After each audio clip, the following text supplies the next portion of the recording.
আজকে আমি চলে এসেছি ধাদিকাতে। কারণটা হলো যে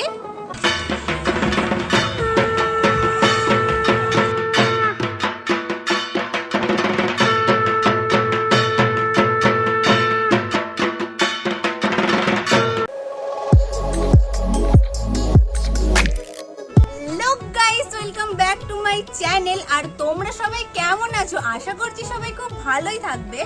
আজকের ভিডিওর টপিকটা তো তোমরা বুঝতে পেরেই গিয়েছো, তো চলো এখন বেরোনো যাক।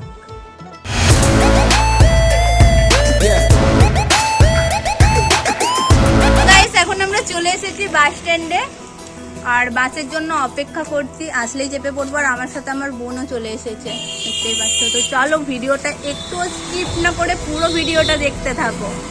তো এখন আমরা বাসে চেপে পড়েছি, তো চলো যাওয়া যাক। তো এখন আমরা ধাদিকার বাস স্ট্যান্ডে চলে এসেছি। তোমাদেরকে আমি ব্যাক ক্যামেরায় দেখাচ্ছি, দাঁড়াও। তো দেখতেই পাচ্ছ, এটা হলো ধাদিকার বাস স্ট্যান্ড।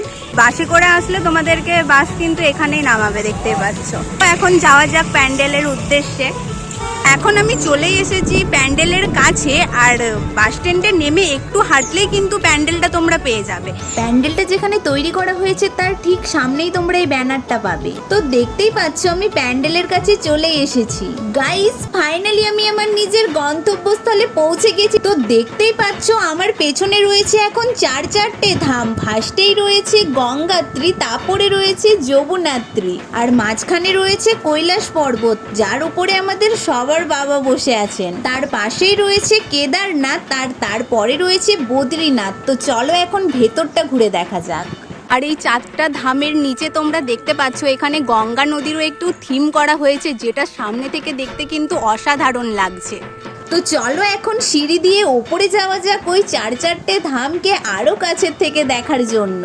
তো দেখতেই পাচ্ছ ফার্স্টে আমরা এসে পৌঁছে গেছি গঙ্গাত্রী ধামের কাছে। আর এটাকে কিন্তু সামনে থেকে দেখতে আরো সুন্দর লাগছিল। আর তারপরেই পড়ছে যমুনাত্রী ধাম, যেটাও কিন্তু দারুণ লাগছিল। আর নিচ থেকে যেমন দেখা যাচ্ছিল ঠিক তেমনই মাঝখানে কৈলাস পর্বত রয়েছিল। ঠিক তার পাশেই রয়েছে কেদারনাথ মন্দির। আর গাইস, বুঝতে পারছো আমরা ঘরের সামনে থেকেই চারটে ধামের দর্শন করতে পাচ্ছি। কেদারনাথ মন্দিরের ঠিক পাশেই তৈরি করা হয়েছে বদ্রীনাথ ধাম। আর এটার ডিজাইনটা কিন্তু দেখতে খুব ভালো লাগছিল, আর আমার কিন্তু দারুণ লেগেছে।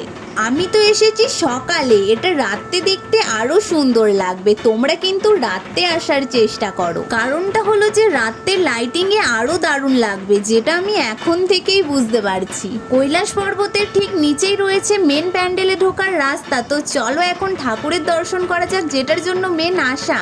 আর এই প্যান্ডেলে যাবার রাস্তাটা এখন অন্ধকার লাগছিল, কারণ দিনের সময় তো, রাতের সময় কিন্তু এখানে লাইট দেয়া হবে।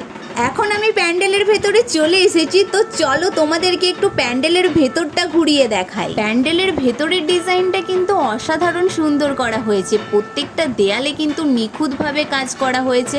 আর আমার দেখে মনে হচ্ছে রাতে এটা দেখতে আরো সুন্দর লাগবে। দাঁড়াও আর অপেক্ষা করতে হবে না, আমি মায়েরও দর্শন করিয়ে দিলাম। আর মায়ের প্রতিমাটা দেখতে কিন্তু অপূর্ব সুন্দর লাগছিল, রাতে তো আরো দারুণ লাগবে। আর এর প্রত্যেকটা দেয়ালে কিন্তু নিখুঁতভাবে কাজ করা হয়েছে, যেটা সামনে থেকে দেখলে তোমরা বুঝতে পারবে। আর এখানে কাঁচ, স্টোন সবকিছু লাগানো ছিল। আর দেয়ালগুলোতে কিন্তু মায়ের মূর্তিও করা হয়েছে, দেখো। আর এখানে বাবা শিবের একটা বড় মূর্তি ছিল। আর তার পাশেই ছিল আমাদের নন্দী বেল। আর এগুলোও কোথাও রাখা হবে, এখনো রাখা হয়নি। এখন আমাদের প্যান্ডেল ঘোরা কমপ্লিট। তো চলো এখন বেরোনো যাক। আর বেরোনোর জন্য কিন্তু আলাদা গেট রয়েছে, যেটা তোমরা দেখতে পাচ্ছ। আরে দাঁড়াও, কোথায় যাচ্ছ? আর কি রয়েছে সেটাও দেখে নাও একটু। হ্যাঁ, প্যান্ডেলের বাইরেই তোমরা নানা রকমের খাবারের দোকান পেয়ে যাবে, সঙ্গে আমাদের সবার পছন্দের মিষ্টির দোকানও। আর এখানে বাচ্চাদের জন্য রাইডেরও ব্যবস্থা রয়েছে। আর এই প্যান্ডেলের আরেকটা জিনিস আমার খুব ভালো লাগলো, যে এত সুন্দর একটা প্যান্ডেল এত খোলামেলা জায়গায় করা হয়েছে। ধাদিকাতে এসে তোমাদেরকে প্যান্ডেলটাকে আর নতুন করে খুঁজতে হবে না, আমরা একদম মেন রোড থেকেই প্যান্ডেলটাকে দেখতে পাচ্ছি। তোমরা আসলেও কিন্তু দেখতে পাবে। আর আগের বছরেও কিন্তু ধাদিকাতে দারুণ প্যান্ডেল বানানো হয়েছিল, কিন্তু আগের বছরে আমি আসতে পারিনি। এবছরে আসলাম, আমার দারুণ লেগেছে এখানের প্যান্ডেল, দুর্গা প্রতিমা, যেটা তোমাদের সাথে আমি পুরোটা শেয়ার করেছি। আশা করব তোমরাও এখানে আসবে, আসলে কিন্তু লস হবে না, দারুণ লাগবে, দারুণ।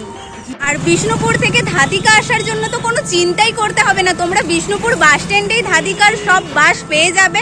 আর বিষ্ণুপুর থেকে ধাদিকা আসতে আমাদের সময় লেগেছে মাত্র 15 থেকে 20 মিনিট, আর বাস ভাড়া লেগেছে মাত্র 25 টাকা করে। তো বুঝতেই পারছো এত কম খরচে পৌঁছে গেছি। আর ধাদিকার বাস স্ট্যান্ড থেকে তো প্যান্ডেলটা দেখতেই পেলে কতটা সামনে। তো চলো, এখন আমাদের প্যান্ডেল ঘোরা হয়ে গেছে, ঠাকুর দেখা হয়ে গিয়েছে, তো এখন আমি বিষ্ণুপুর ফিরে যাই।